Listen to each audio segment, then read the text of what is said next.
Assalamualaikum warahmatullahi wabarakatuh.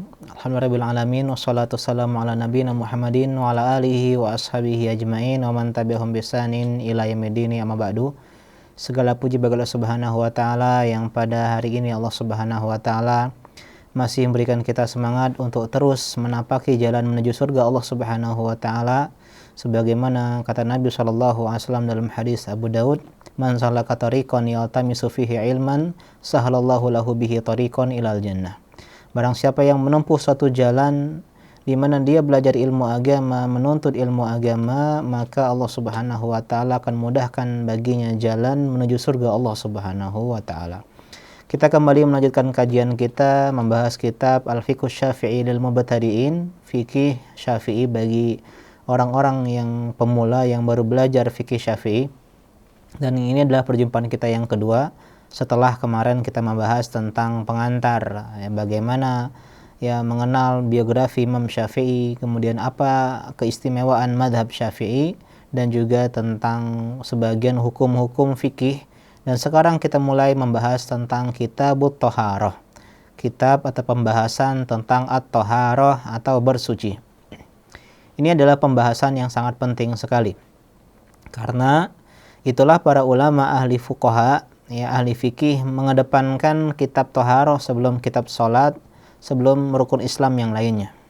Karena at-thaharah dalam Islam itu memiliki keistimewaan. Di antaranya adalah hal yang dicintai oleh Allah Subhanahu wa taala. Dalam Al-Baqarah ayat ke-222 Allah mengatakan, innallaha yuhibbut tawwabin wa yuhibbul mutatahhirin.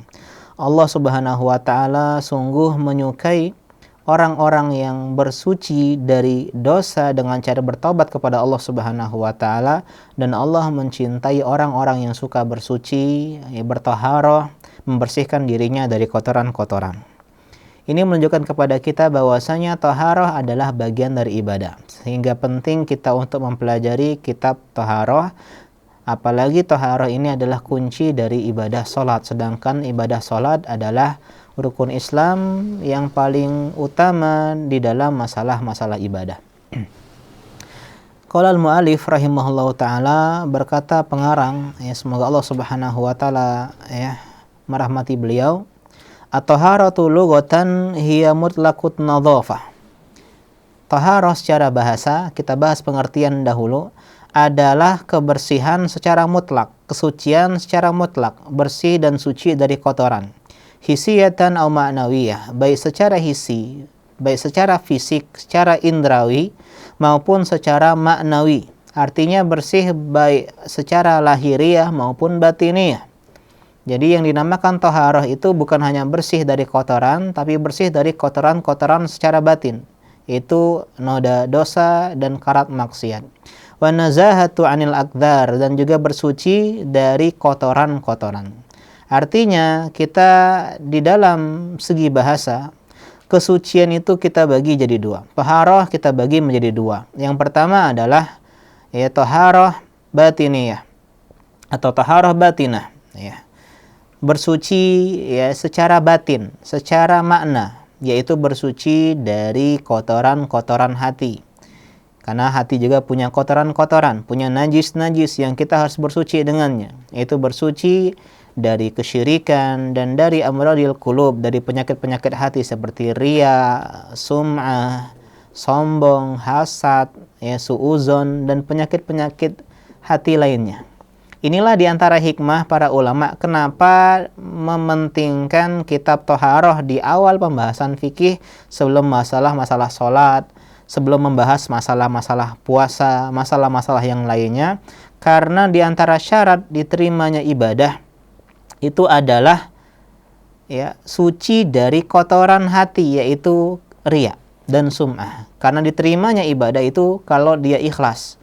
Artinya seolah-olah pengarang di sini maupun ahli fikih yang lainnya menegaskan kepada kita sebelum kita mulai ibadah sholat, ibadah zakat, haji, umroh, dan yang lainnya, kita bersihkan dulu hati kita dari ketidakikhlasan agar diterima pahala ibadah-ibadah kita. Begitu juga membersihkan diri dari kesyirikan.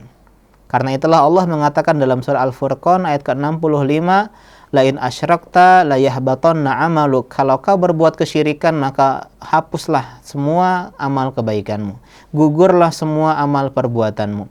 Ini menunjukkan kepada kita ada taharah yang lebih penting dari taharah bersuci dari kotoran-kotoran najis-najis yang zahir, yaitu membersihkan dari kotoran-kotoran hati. Karena percuma kita beribadah kepada Allah Subhanahu wa taala kalau kita menyekutukan Allah Subhanahu wa taala. Oleh sebab itulah teman-teman yang mempelajari fikih, di antara kesalahan adalah belajar fikih tanpa belajar akidah. Karena bagaimanapun akidah, tauhid adalah prinsip dasar seorang muslim. Jadi kita belajar fikih harus juga diimbangin dengan belajar akidah. Kalau sholat kita seperti sholat Nabi SAW, puasa kita, haji kita, zakat kita persis seperti anjuran Nabi SAW. Tapi kalau kita menyimpang dalam akidah, dalam keyakinan, dalam tauhid kita, maka semua ibadah kita tidak diterima oleh Allah Subhanahu wa ta'ala. Karena itulah di antara ayat yang turun awal-awal di era dakwah Nabi SAW setelah beliau diangkat menjadi seorang rasul adalah dalam Al-Muddathir ayat keempat, wa thiyabaka fatahhir, dan pakaianmu sucikanlah dan pakaianmu bersihkanlah. Maksudnya apa? Bersihkan dari dosa, maksiat, diantaranya adalah kesyirikan.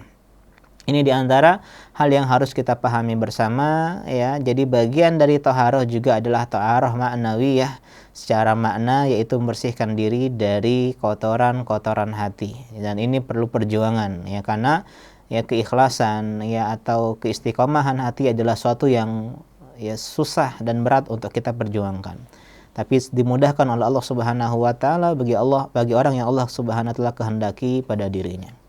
Kemudian kita lanjutkan, at-taharatu istilahan hiya irtifa'ul hadas ay zawalul wasfil qa'im bil badanil mani' minas salati wa nahwiha.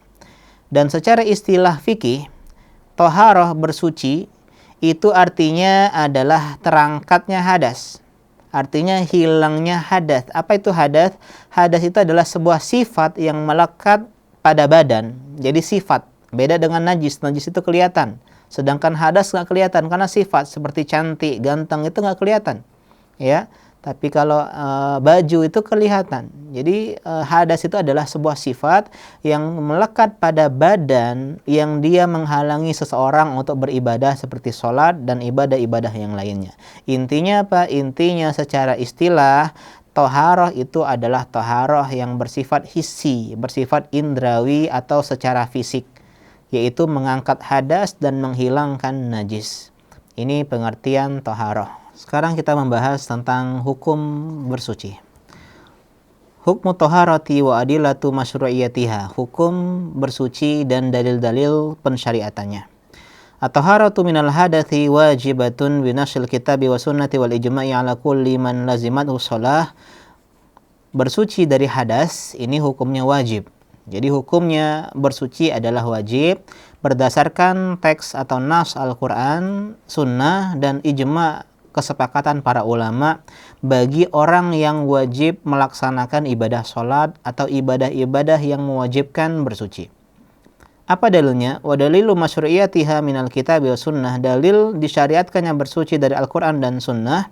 Awalan yang pertama adalah Alkitab dari Al-Quran, qauluhu ta'ala, firman Allah Subhanahu wa taala dalam surah Al-Furqan ayat ke-48, kata Allah Subhanahu wa taala, wa anzalna minas sama'i ma'an tahura, dan kami telah menurunkan dari langit air yang suci. Jadi di sini ya Allah mengatakan air itu sebagai tahur, alat untuk bersuci, sesuatu yang digunakan untuk kita membersihkan diri. Wa qauluhu, dan juga firman Allah Subhanahu wa taala dalam surat Al-Maidah ayat ke-6, ya ayyuhalladzina amanu idza qumtum ila sholati faghsilu wujuhakum wa aydiyakum ilal marafiq. Wahai orang-orang yang beriman, apabila kalian hendak berdiri untuk sholat, hendak melaksanakan ibadah sholat, maka basuhlah wajah-wajah kalian dan juga tangan-tangan kalian sampai siku-siku kalian. Ini diantara ayat-ayat atau dalil-dalil yang menunjukkan perintah kita untuk bersuci, atau hukumnya wajib ketika bersuci hendak beribadah seperti sholat. Thaniyan, yang kedua, as-sunnah, dalil dari sunnah Nabi sallallahu alaihi wasallam adalah qauluhu sallallahu alaihi wasallam, sabda Nabi sallallahu alaihi wasallam dalam hadis yang diriwayatkan oleh Abu Dawud, Tirmizi dan juga Ibnu Hibban dalam sahihnya, khalaqallahul ma'a tahura, dan Allah Subhanahu wa taala menciptakan air itu sebagai sesuatu yang suci yang digunakan untuk bersuci.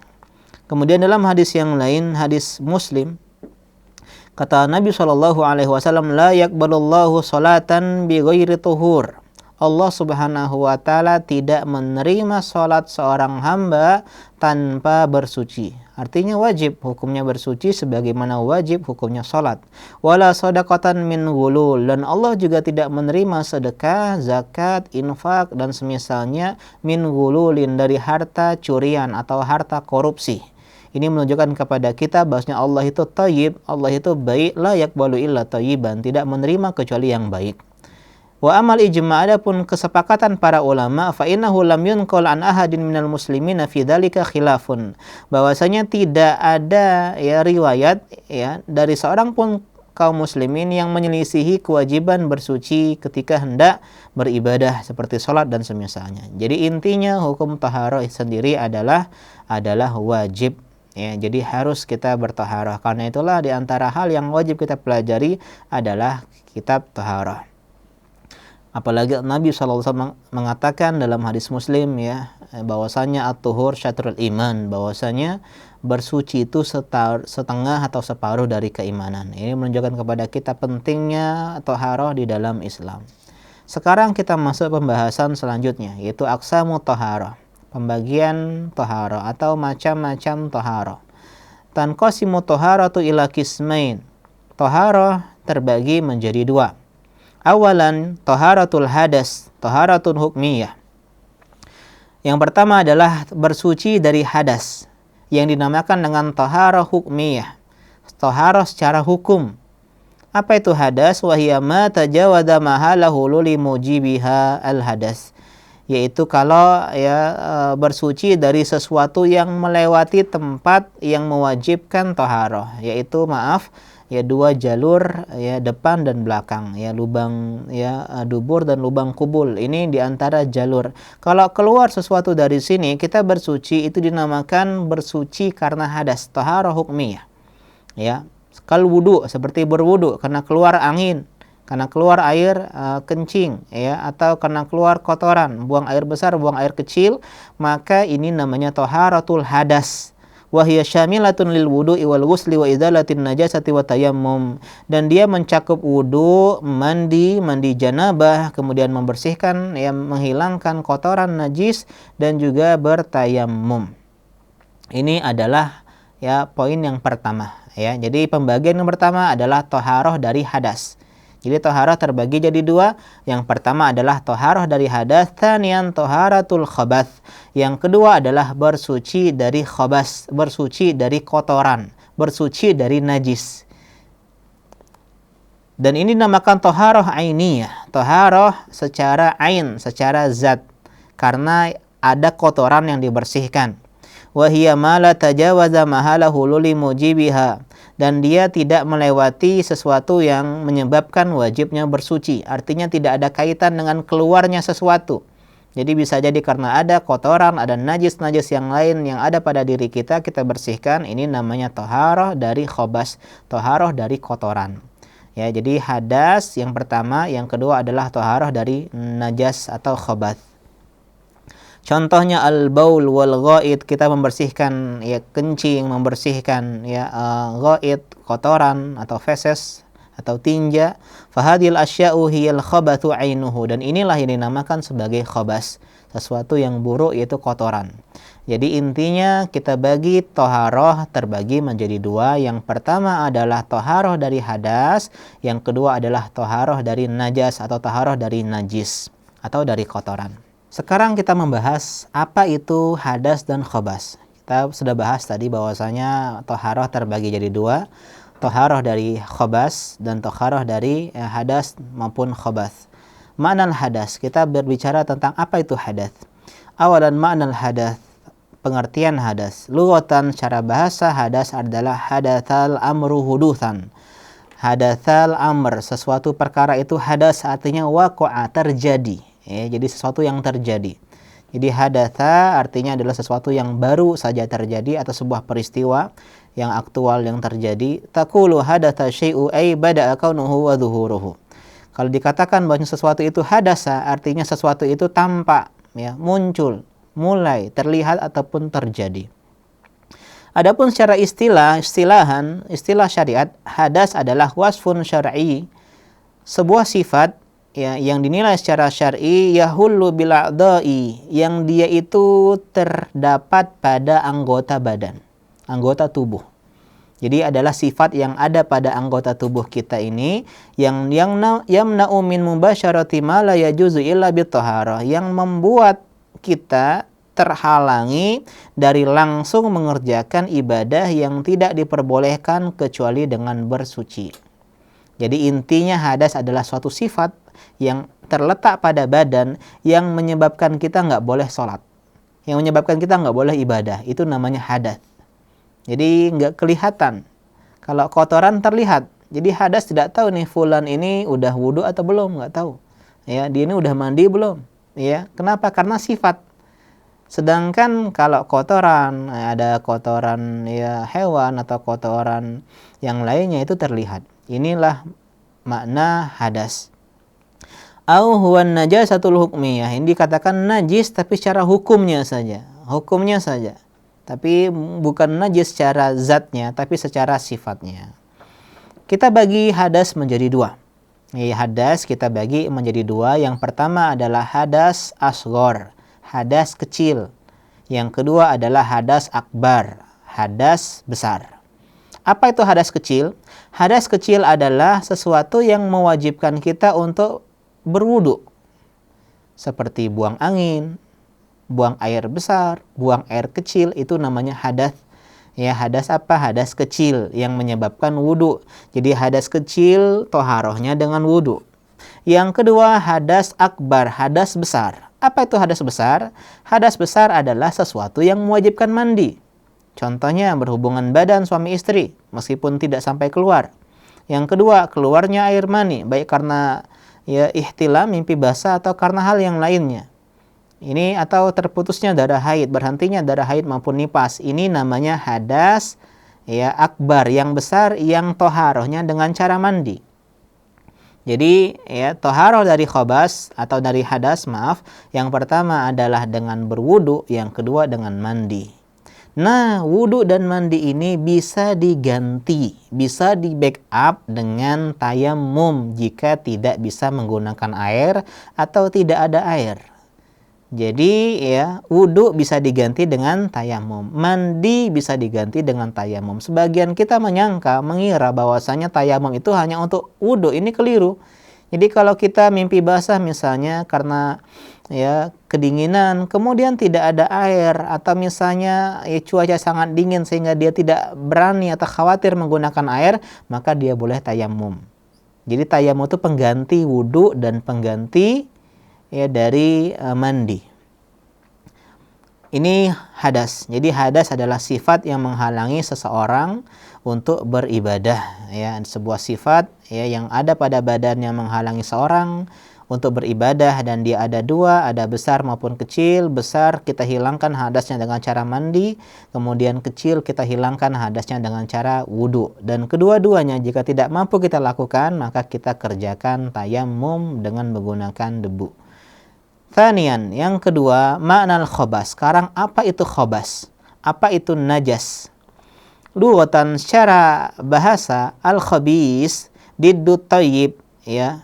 Jadi khobas dari kata khabis. Khabis ini artinya lawan dari thayyib, baik. Jadi khabis artinya buruk. Jadi khobas adalah sesuatu yang buruk secara bahasa. Baik buruk mina rizki, rezeki yang buruk, wal walad, anak yang buruk, wanas, manusia yang buruk, semua dinamakan khabis di dalam bahasa Arab. Wal khabath fi kalamil Arab al-madmum wal makruh wal qabihu min qaulin aw fi'lin aw malin aw ta'amin aw syarabin. Jadi khabas di dalam ucapan orang Arab adalah sesuatu yang tercela, sesuatu yang tidak disukai, sesuatu yang dibenci, sesuatu yang buruk, mencakup segala hal, baik itu ucapan, perbuatan, harta, makanan, minuman. Jadi intinya khabas itu adalah sesuatu yang buruk. Ini secara bahasa. Adapun istilahan secara syariat, huwa najasatul hissiyah wa muqabalatul khabath atau wa muqabalatul hadath. Secara istilah khabas itu adalah najis yang makna yang hissi, yang dilihat oleh panca indera seperti kotoran ya, seperti darah yang terpancar atau yang semisalnya. Ini namanya najis. Jadi intinya ya, khabas itu adalah najis. Ya, kita kenal dengan najis atau kotoran. Dan dia adalah lawan dari hadas, karena hadas tadi kotorannya secara maknawi, sedangkan khabas adalah kotoran secara aini. Ini ya tentang makna hadas dan khabas. Jadi kesimpulannya bahwasanya bersuci itu ada 4 bentuk. Ada 4 bentuk. Kita bahas tadi bahwasanya hukum asalnya 2. Thaharah dari khabas dan thaharah dari hadas. Hadas terbagi menjadi 2, yaitu hadas kecil, hadas besar. Hadas kecil yang pertama dengan tayamum. Jadi di antara bentuk bersuci dengan wudu. Yang pertama adalah dengan berwudu. Yang kedua hadas besar dengan mandi. Yang ketiga, kalau 2 hal ini tidak bisa dikerjakan maka dengan tayamum. Dan yang keempat adalah poin dari thaharah minal khabas, menghilangkan najis. Jadi bentuk bersuci ada 4. Yang pertama adalah berwudu, yang kedua adalah mandi, yang ketiga adalah tayamum, yang keempat adalah menghilangkan najis. Ini semua adalah bagian dari thaharah yang insyaallah kita akan pelajari. Adapun hukum thaharah, hukum dari bersuci ya, itu ada 2. Ya, dalam madhab Syafi'i di sini sebutkan ada 2, tanqasimu thaharatu min haitsu hukmiha ila qismain. Ditinjau dari hukumnya, pembagian ya thaharah dibagi menjadi 2. Yang pertama ada yang hukumnya wajibatun, wajib. Kal ghusli wal wudu, seperti berwudu dan mandi, ya mandi besar, mandi junub. Jadi hukumnya wajib, ya begitu juga wudu. Ini yang pertama. Yang kedua adalah mandubah. Mandubah artinya sunnah, mustahabbah. Kita bahas kemarin pertemuan pertama tentang hukum-hukum yang 5, diantaranya adalah mandub atau sunnah atau mustahab. Jadi ada juga thaharah yang disunnahkan, enggak wajib, tapi dia hukumnya sunnah. Kal aghsalil masnunah, seperti mandi yang disunnahkan. Seperti mandi di hari ya Idul Adha, Idul Fitri, mandi di hari raya, ya kemudian mandi ingin mengulang mendatangi istri, atau mandi-mandi lain yang disunnahkan ya. Wa tajdidil wudu, dan juga memperbarui wudu, mengupdate wudu. Dia udah wudu nih, habis sholat maghrib dia masih terjaga wudunya, datang azan isya dia perbarui lagi wudunya. Ini sunnah, nggak wajib dia wudu ya. Akan tetapi disunnahkan seseorang tajdid, mengupdate ya, mengupgrade wudunya meskipun dia tidak melakukan hadas, tidak buang angin, tidak buang air besar, karena ini bagian dari thaharah yang disunnahkan. Sekarang wasailu thaharah, ya sarana atau ya alat yang digunakan untuk bersuci. Di thaharati wasailu arba'. Thaharah atau bersuci memiliki 4 sarana atau 4 alat yang bisa digunakan untuk bersuci. Hiya, yang pertama al-ma'u, air. Jadi yang pertama, dan ini yang paling umum digunakan, yaitu air. Jadi di antara alat yang kita bisa gunakan untuk bersuci adalah air, fi raf'il hadasi au izalatin najas, baik untuk mengangkat hadas kecil maupun besar, hadas kecil dengan cara berwudu dan hadas besar dengan cara mandi, au izalatin najas, atau untuk menghilangkan najis, ya membersihkan najis yang ada pada badan, pakaian atau yang semisalnya. Dan air yang digunakan haruslah air yang suci, air yang tuhur, ya air yang tahur, air yang suci lagi menyucikan. Dan cara air itu digunakan ada dengan cara dibasuh yang pertama, ya cara penggunaan air yang pertama adalah dengan cara dibasuh. Yang kedua dengan cara diusap. Ya, jadi beda antara membasuh dan mengusap. Membasuh itu dengan air yang mengalir. Adapun mengusap hanya dengan tangan atau sesuatu yang basah. Dan yang ketiga dengan cara memercikkan. Jadi ada yang menggunakan pembasuhan, ada yang hanya sekedar mengusap, ada yang cuman cukup dengan dipercikkan saja. Yang kedua, at-turab. Turab, debu atau tanah atau juga segala sesuatu yang ada pada permukaan bumi.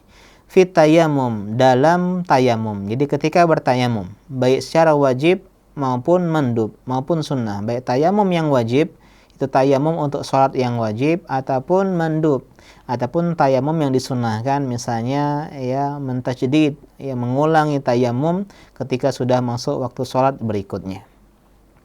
Yang ketiga, al-istihalah. Al-istihalah artinya adalah perubahan bentuk, perubahan wujud dari satu zat ke zat yang lainnya. Kan kilabi al-khamri khallan wa dami labanan, seperti berubahnya khamar menjadi khal, cuka. Karena dalam mazhab Syafi'i khamar itu hukumnya najis, ya. Sehingga kalau dia difermentasikan secara mandiri, artinya tanpa campur tangan manusia, ya didiamkan ya tanpa sengaja, kemudian berubah menjadi cuka, maka hilanglah sifat najisnya. Jadi berubahlah menjadi suci khol, cuka tersebut. Jadi cuka yang difermentasikan dari khamar, bukan cuka pempek, ya, bukan cuka pempek. Wadam labanan, dan juga darah. Ya, darah dalam mazhab Syafi'i hukumnya najis. Dan dia kalau misalnya membeku menjadi seperti susu atau yogurt atau yang semisalnya, maka hilang sifat najisnya. Ya, hilang sifat najisnya. Dan di antara juga bentuk dari istihalah wa minhad dabagh. Di antaranya adalah penyamakan. Jadi kulit bangkai najis, akan tetapi bisa menjadi suci, bisa dipakai, digunakan jika disamak, yaitu dengan cara dibuang, ya, dibuang daging yang masih melekat pada kulit tersebut, kemudian dijemur, dikeringkan sehingga bisa menjadi sesuatu yang suci dan bisa digunakan. Ini yang ketiga. Dan yang terakhir adalah al-hajar, bebatuan, batu filistinja ibih, ketika beristinja. Ya, ketika sedang istinja itu adalah membersihkan diri setelah buang hajat, setelah buang air besar maupun buang air kecil. Yang dikenal juga dengan istijmar kalau menggunakan batu.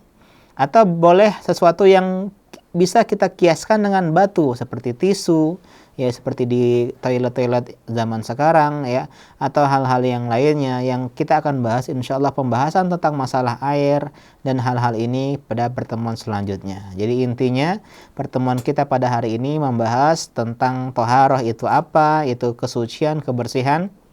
Kemudian kita bahas juga pembagiannya menjadi dua, yaitu bersuci dari hadas maupun bersuci dari najis.